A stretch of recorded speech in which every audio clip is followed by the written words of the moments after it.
இதுதான் பிரண்டை கொடி வகையை சார்ந்தது. இது எப்படி க்ளீன் பண்ணுறதுன்னு பார்த்துடலாம்.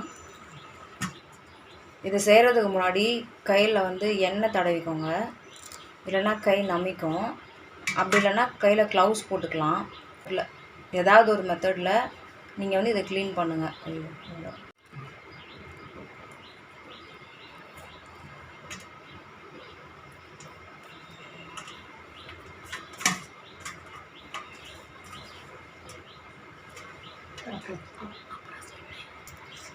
இது இளம் பிஞ்சாக எடுத்திங்கன்னா ரொம்ப நல்லது.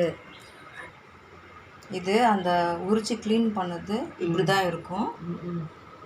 பார்த்துக்கோங்க. தேவையான பொருள் என்னன்னு பார்த்துடலாம். 3 வரமிளகாய், 2 ஸ்பூனு தனியா, 1 ஸ்பூன் மிளகு, 1 ஸ்பூன் சீரகம், 1 நெல்லிக்காய் சைஸு புளி,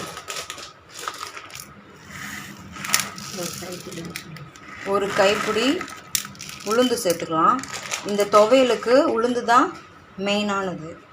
இடுப்பு வலி, எலும்புங்களுக்கெல்லாம் ரொம்ப நல்லது.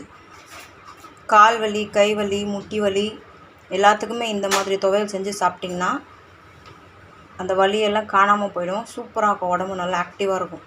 பிரண்டை துவையல் அரைக்க போகிறோம். நல்லா ஆறிடுச்சு. இப்போ மிக்சியில் போட்டிருக்கோம். அரைச்ச பின்னாடி காட்டுறேன்.